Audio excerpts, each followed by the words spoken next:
Jessica Wongso ajukan PK demi kembalikan harkat martabatnya. Jessica Kumala Wongso, terpidana kasus pembunuhan berencana terhadap Wayan Mirna Salihin, kembali mengajukan peninjauan kembali, PK, kepada Mahkamah Agung, MA. Ditemani kuasa hukumnya, Otto Hasibuan, Jessica datang ke Pengadilan Negeri Jakarta Pusat untuk menyerahkan berkas-berkas PK yang dibutuhkan.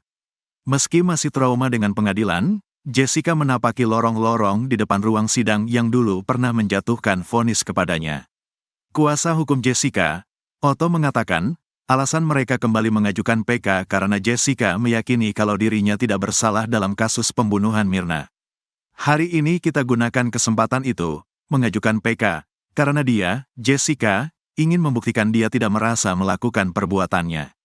Tapi, faktanya kan dia dihukum, kata kuasa hukum Jessica, Otto Hasibuan, di Pengadilan Negeri Jakarta Pusat pada Rabu, tanggal 9 Oktober tahun 2024.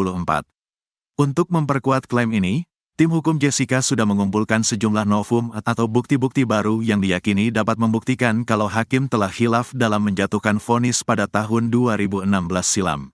Otto mengatakan, novum yang mereka ajukan berupa rekaman CCTV yang ada di lokasi tempat kejadian tewasnya Mirna, yaitu Cafe Olivier, Grand Indonesia.